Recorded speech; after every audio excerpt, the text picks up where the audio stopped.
get into the second game. Let's jump into the land of Dawn. Match point now for ONIC PH against Bigatron Esports. Let's see whether or not with this change in composition, with this change in roster, they're going to be able to make things happen, steer things up, and force a game numero 3. All right, let me just soften my heart here a bit. The reason why I think I've taken the past 15 seconds to say, this is not such a bad pick on King Kong, Lucas, is because they're a team fighting lineup. That's all it is. Like, they just really want to get in your face, force you to commit spells, commit abilities, and if you're not ready for it, they'll run you over. That's one way you could win with a Lucas. And that's why the Yves ban was so intelligent. Wait a second. Okay, force sticker in by Moreno. Even in two-man pockets, in two-man squads, like, they can do that. And, back to the Yves point, it also gives the Jushin a little bit more firepower in the mid lane, right? Without the presence of the Yves, the range that Super Prince has should not be as punished. So they're looking at mid trio prior right now, and it looks like they are currently holding it despite going ahead against Light on the Jawhead and Moreno on the far side. In about, 2 minutes in almost, Turtle spawning upper quarter, we haven't really seen much of ejector threats. Is because Bigatron knows that if ONIC so decides to fight, they can, get in the paint. They can oblige, no matter how early in the game it is now. So 2 minutes approaching. 4 members of ONIC in the vicinity, best believe. Kurt can just run up there. He's about to hit level 4. This is ONIC's MO. It looks like it too, but I don't think Bigatron want to go down without a fight. Oh, Tsunami Slam on the Luke. Didn't even get to use the split. Now King Kong going hunting. He's a little wolf man, and they will secure. Uncontested Turtle here in the first few minutes of the game, ladies and gentlemen. It looks like ONIC PH are still holding on to control. But the underlying concern that will build for them in the later stage of the game has still been left untouched, right? Eman in the Golden on the Irithal. We've seen him turn around games as well. Single-handedly as well. So that is something that should be prioritized by ONIC PH at some point in the game. It looks like they're not going to be rotating towards the gold lane just yet.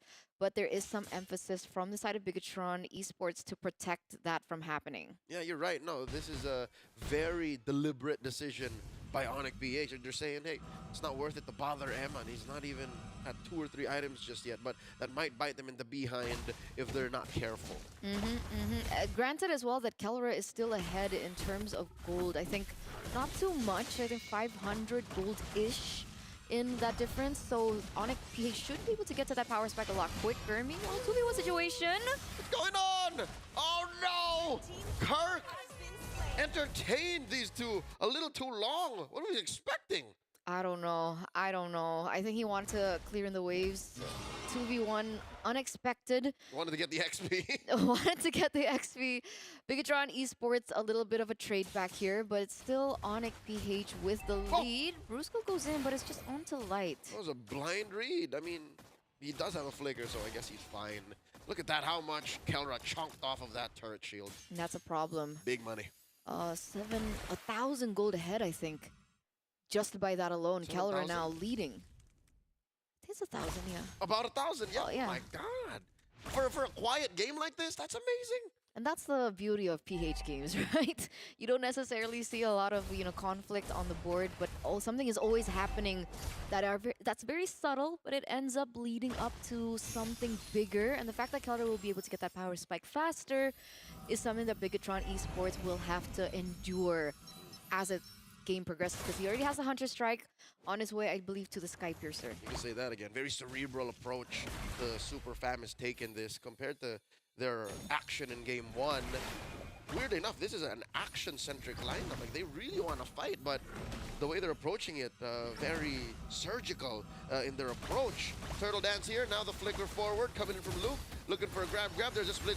Oh, the Crimson Beacon, Super Prince, the Monster Mage, entertains him.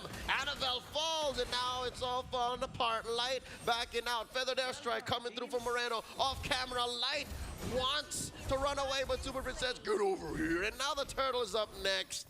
Oh my lord, ONIC PH divide and conquer. The beast gets to eat good. And they didn't even have to do anything fancy with it either, right? It was Bigatron Esports that went in for an opportunity. I think Luke jumped in a little bit too early, honestly, onto King Kong.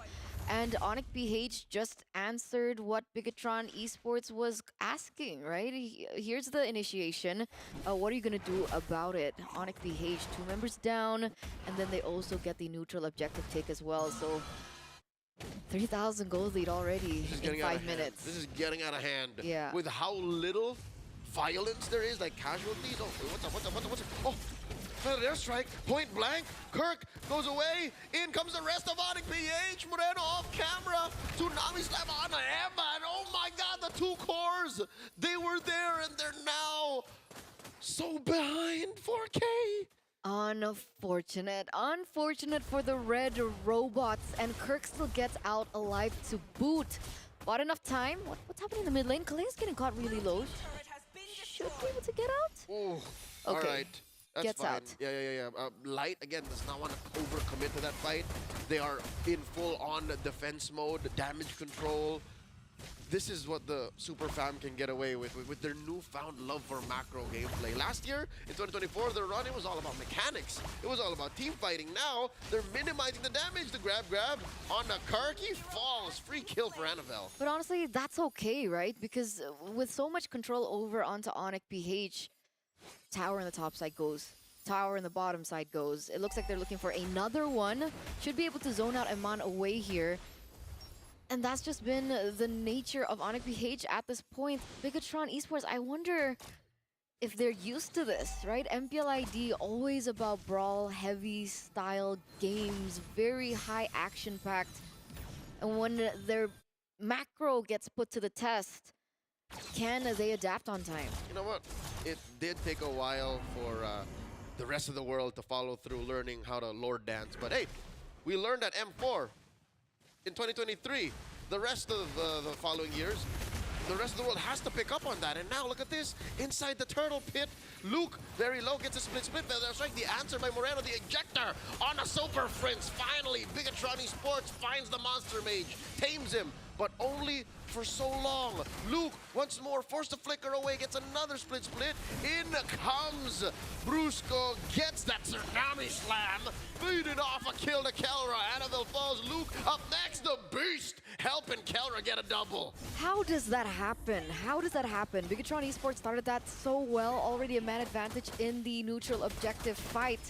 Granted, they were looking for something more. Triple kill as well, secured in. What?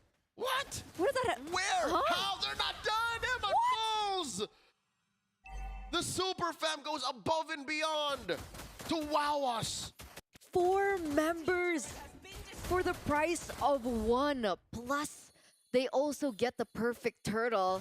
That's 501 stats onto Kelra with the Sky Piercer to boot. Things are crumbling for the red robots right now. Crumbling is an understatement. They are getting dismantled, turned into scraps. That's what the Decepticons would do, the Autobots, if they had their way. No mercy from ONIC PH. No quarter. You come in within range, you go down. They're taking even the purple. Especially it was already that low, right? That's Sky Piercer plus the Malefic Roar for you, ladies and gentlemen. And Luke, unfortunately, had to learn that the hard way. 032 on his signature glue. He's trying his best. Again, we talked about this pre-match. We set it up that, you know, Luke is reliable. Eman can turn things around late game. Moreno has sound mechanics, you know, can come in clutch, but the underlying symptoms, they're still there. There's a lot of lessons that they're still in the process of learning from game 1. That's a 3,000 gold lead for the gold laner. Alone. Just the gold laner. Kelra making Eman really feel like a mortal in the presence of the god in the gold lane. And you know, looking at the items again, Super Prince feeling himself with the Sky Piercer too. There you go. This is what people do in ranked. This is what we were expecting from the couple of Zushins we saw yesterday. Here, this time around, Fritz is looking at that. Fritz is looking at Riz like, "Hey, look, my coach let me do this." a lot more composed in the emblems, but he's at that point where they know they're just looking for a snowball. Tsunami Slam. On the one, it's Luke. Gets that split, and that flicker away, looking for the grab still, but Kelra ain't letting that stand. Crimson Beacon by Superfist looking for them stacks. Moreno goes down, another kill for Kelra, and the Beast unleashed enough damage to serve it up to Kelra. Down he goes. Once more, the Maniac cannot get the Savage. Light walks away. Oh, 4 members again. Another Maniac in the hands of Kelra. He's sitting at 10-0-1 on the Harith and now on the Granger. What can't he do at this point? These inhibitor turrets should be falling. A 10,000 gold lead for ONIC PH. He can't stop, won't stop, Eterna. He's just gonna keep going. And going they will, going they shall. A Lord already being bursted down, blitzed down. Man, ONIC PH in game number 1, we saw some things that could have been cleaner. They seemed human.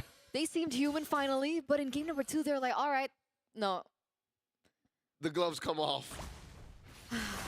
The hair ties. Oh yeah, they go off. Gloves come off, hair ties go off, and your bases start to crumble. Your turrets fall, your holy shields pop, and Lord comes a marching down bottom. Looks great in an ONIC PH jersey. Can they defend this? Technically, Moreno has the high ground. Technically, Amon should be able to clear despite the lack of range. Only on 2 items right now. By the way, Amon only Windtalker and the Berserker Fury. Let's hope it's enough. Feather Strike, maximum range, smack dab right in the middle of that base, hitting up mid, hitting down bottom, but this is the inevitable. Lord crashing through, finally piercing down that inhibitor, and that's permanent damage. Up next in mid. It's gonna go down for sure, right? And the flicker Tsunami Slam forcing a fight against Moreno. He goes down, Luke follows up just as quickly, and now it's just 3 to defend in the base. Bigatron Esports knows the end is nigh. The sweep is upon us. Ladies and gentlemen, the Super Fam is so back. King Kong finds one. There's the wipeout. Waiting for a minion wave. ONIC PH, 13,000 gold ahead. Waves crashing through. Top, bottom, and mid. They take the game 2-0. 2-0 clean from ONIC. Clean execution, clean draft. And the Red Robots had absolutely no say, especially in this second game. You can see the smiles on their faces. They knew that they played it cleaner. They knew they've done better. The Super Fam does it again. World champion standard. GG, well played to ONIC Philippines. The Red Robots are going to have to tuck their tail between their legs and walk away from this one. A brutal loss here in game number 2. 3-18 being the final score. But I have to say, OP, I love this comp so much. It makes this Lucas so deadly, and not to mention Brusco's Kalia just popping off here. Did I not say I felt a little better about this Lucas in the jungle? Again, team fight after team fight after team fight. That was taken slow and steady. I think that's the chef's kiss, the icing on top of the cake, the little red bow on top of the gift that was handed over to us as viewers, as fans. They took it slow and then just went from 0 to 180 in the span of 5 minutes. Yeah, honestly, I think that BTR would have had better odds if and only if Light was able to find that snowball, that enabling factor for the rest of the team to kind of take things out of control so they could get their items faster. Because OP, as soon as Kelra was able to crack open that T1, oh my goodness, this game was done for already. Every move they made aggressive. Every 3v3, 5v5 is basically a 5v4 with the help of that Tsunami Slam.